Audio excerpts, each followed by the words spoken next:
The whole purpose is really just to get more involved, like connect businesses with the community. So this is just a community town hall with Mayor Paul Young. I did a lot of networking with the organizations out there. Couldn't get all of it on camera because this junk started acting crazy, but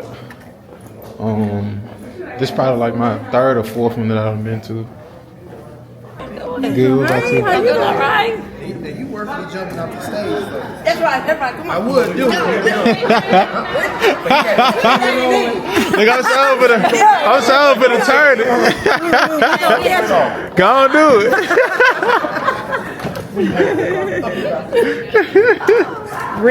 Ready to catch the action. On go.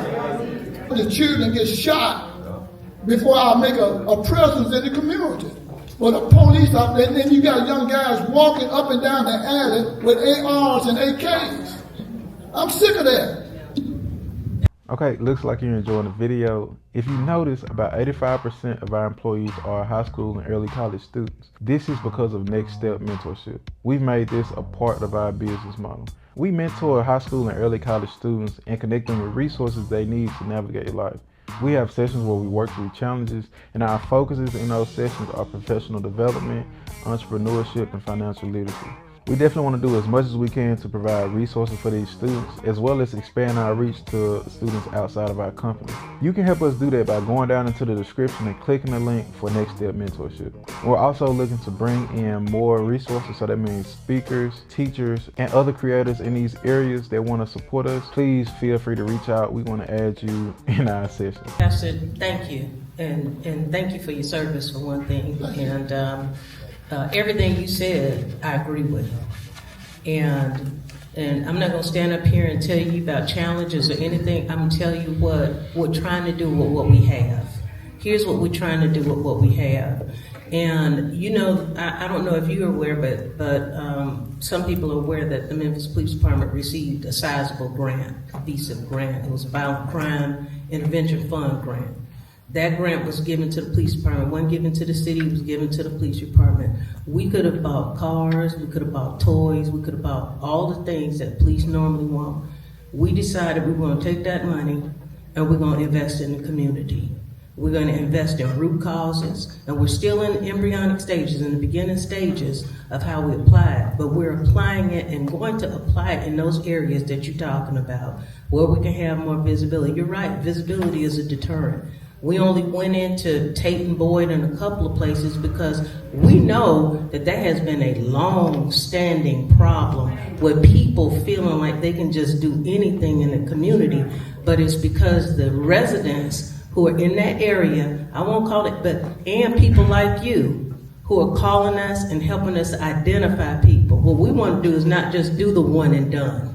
We want to get those individuals who historically have been committing crimes in our city. 80% of the people, 20% of the people commit 80%. It's really less than that. A few people are committing the most serious crimes in the city. Today, we went down a list, and we're looking for those individuals, number one, that we have violent arrest warrants for. Over the last 2 months, we picked up over 400 people who have violent arrest warrants. We had to bring all of our officers together to do that. I had to get them from different places in the city.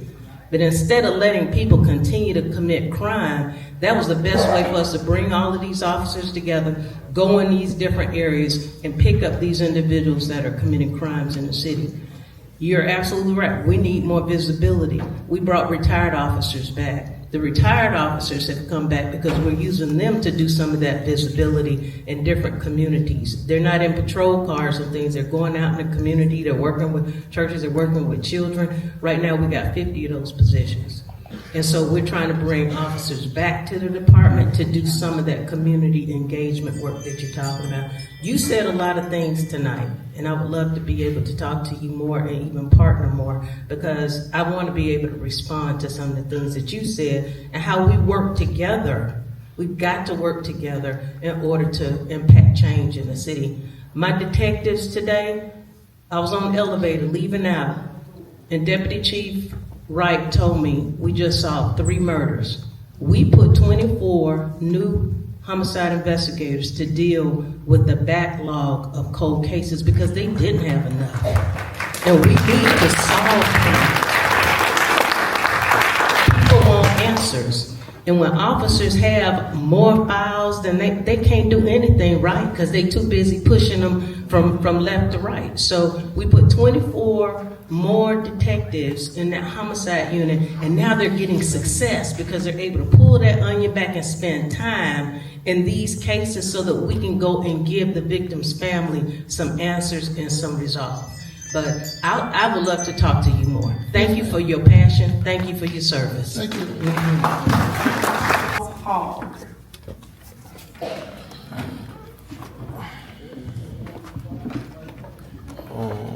Good evening.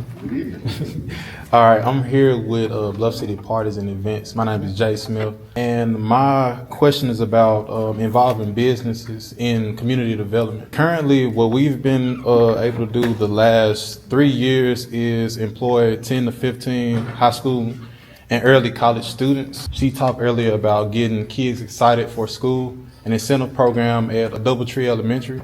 And we've worked with other community partners as well, involving our business, as well as mentoring and doing development for the high school and early college students that we are employing.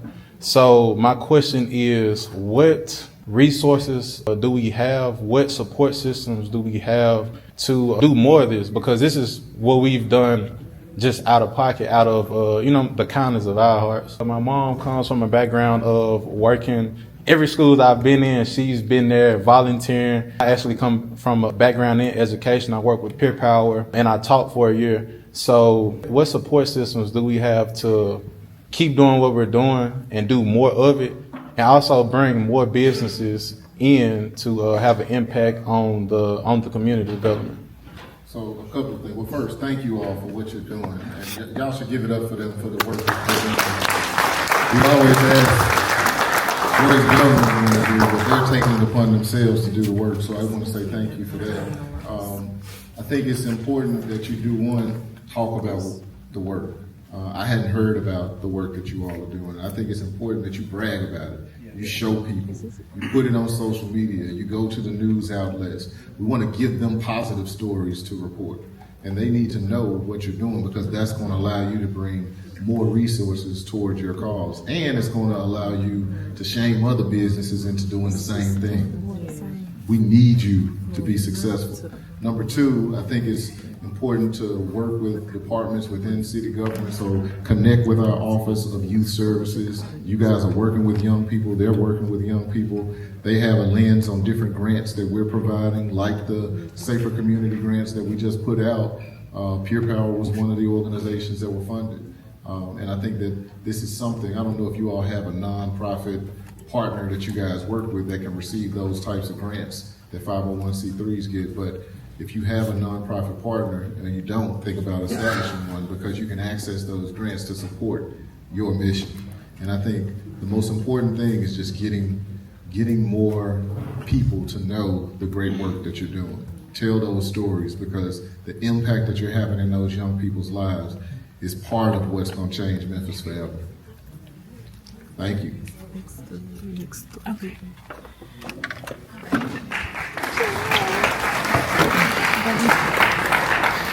Can I have Pastor Christopher Walton, Ollie Bradshaw, and Belinda Terry? Yeah. What's this again? Okay. Hey, panel. How y'all doing? Anyway, thank you for tonight, because I've been wanting to talk to you. A lot of these people, I already called your office, Mr. Walker Parkins, and I'll be calling the city engineer. What I'm going to care about is, it's not, I know about Cramer, this is a little deviation. I live downtown, and I lived downtown a few times, but now I live in Hope Heights. So, right next to the old one bridge, I work there. What I'm talking about now is this statue in Court Square. It's called the Bay statue, and for 73 years it's been in Court Square. It was a gift of $50 million. It wasn't funded by the state government or the city. It was business people. And I also got information on Justin Timberlake. He'll be there. But the thing I'm saying is, I don't want to bump heads with Downtown Commission because they have been giving events down there. Thursday, food truck, I think reggae Fridays, some jazz on Sunday. But I've been down there and I got more pictures of that fountain than you would believe. And I talked to people, took like an unofficial poll, and they're like, yeah, we want the fountain going. So I've got to meet tomorrow at the Brooks Museum and also at the National Metal Museum, because Ironworks, Robinson Ironworks was one that did a lot of the ironwork back in the day. All those names around that fountain are businesses that have something to do with that fountain. So it's been in disrepair. And when you see the carriages roll through there and people come in from out of town, it looks bad. I mean, it looks kind of, it's not working, it's crumbling and things like that. So, I mean, that's my focus right now is that. Yes, so, I used to work at the Downtown Memphis Commission, so I know a little bit about the fountain. And one of the challenges that we have with it is that it's really, really old. And so the parts that it takes to get it running in an efficient manner are very hard to come by.